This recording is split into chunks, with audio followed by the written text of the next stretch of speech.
So let's talk about blood cells. What kind of blood cells are in our blood? Obviously, you have the red blood cells. Then you have platelets. And then we have all the white blood cells. And there's 7 different kinds of white blood cells. And are they all related to each other or not? So let's find out. So all cells in our body start as stem cells, Stem cells. And stem cells are those non-specified cells that can undergo mitosis and then specify into what their job is. So for blood cells, all blood cells, we start at this cell called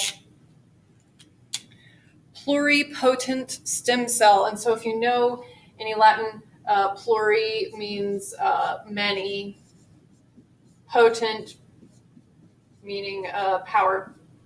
So it can have the power, it kind of has the power to turn into anything. And then we have stem cell. And these are actually located in the red bone marrow. So, red bone marrow. In your bones. All right, so then it specializes into kind of 2 larger stem cell groups. We have the myeloid stem cell, and then we have the lymphoid stem cell. And with this lymph, you can kind of see where that's headed. But let's go over here to myeloid first. So from the myeloid progenitor, we're going to have the colony-forming units. The colony-forming units encompass erythrocytes, which is our red blood cells, our megakaryocytes, which are going to break off and become platelets. And then we have our colony-forming units of granulocytes and macrophages. So let's start with the erythrocytes. So from this myeloid stem cell, you have what's called a proerythroblast. I don't know how to say it, but it's sort of a proto-progenitor of the cell. So proerythroblast.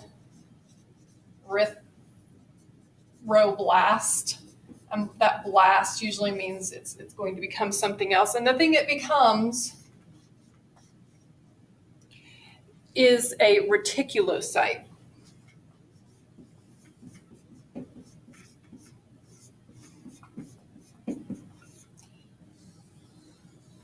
And that is a red blood cell that has ejected its nucleus. So a characteristic of red blood cells is they are one of the only cells in our body that do not have nuclei. So this reticulocyte has pushed its nucleus out. Now it's ready to grow up to become a full-fledged erythrocyte or red blood cell.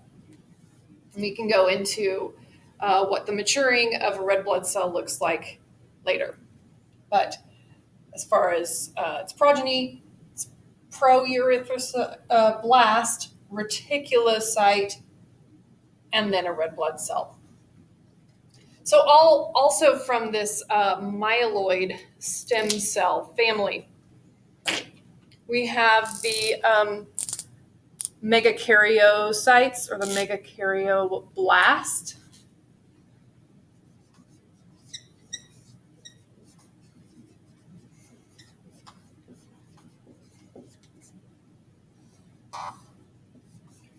Which then will become a megakaryocyte.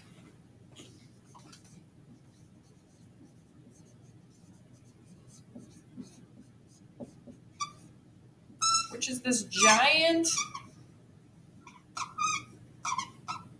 nucleated cell. It's got all this cytoplasm here and also has a bunch of clotting factors in that cytoplasm.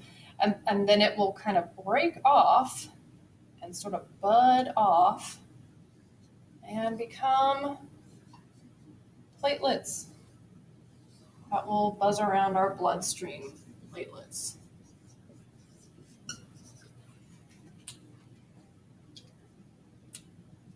And then the final one from this myeloid stem will be the granulocyte macrophages. So the granulocytes. The granulocytes are actually white blood cells, but they come from this myeloid progenitor. So from this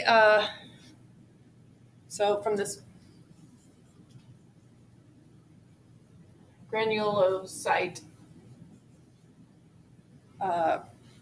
progenitor, we have all of these cells are going to come from these blasts.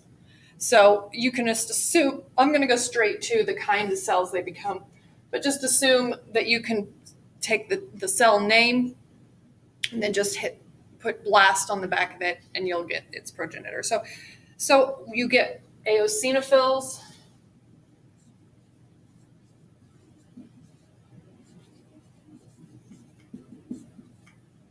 which are white blood cells, and they have these granules. You have the basophils, which are another.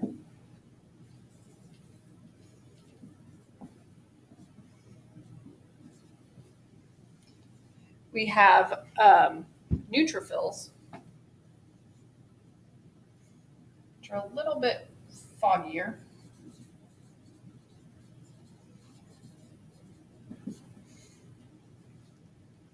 And then we have monoblasts. I'm going to pull that down here.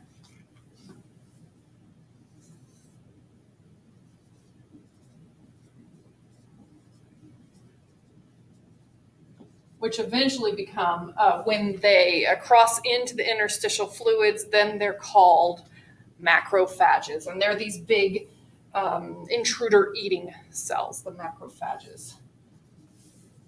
Macro for large, phage meaning to eat, and they are nucleated as well. So that's it for the myeloid stem cells. You have the red blood cells. You've got the megakaryocytes, which become the platelets. And then you have the 4, 1, 2, 3, and then 4 of your white blood cells. Well, we know there's 7 different kinds of white blood cells, so where do the other 3 come from? So they come from these lymphoid stem cells. So we know there's a couple that you've probably encountered, T and B. So as you would suspect, we have that T lymphocyte, and it's going to be also just called a T cell. And then you know that after it becomes activated, from our studies in the immune system, I'll tell you, after it becomes activated, it can further differentiate as a mature T cell once it has matured in the T thymus. Also from this lymphoid side, we have the B cells, B lymphocytes.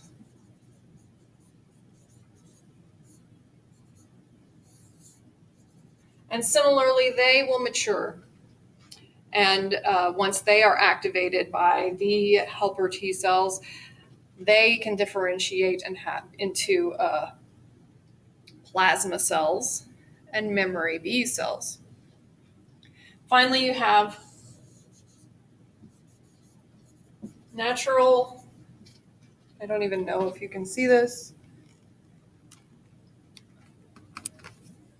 natural killer cells from this lymphoid stem.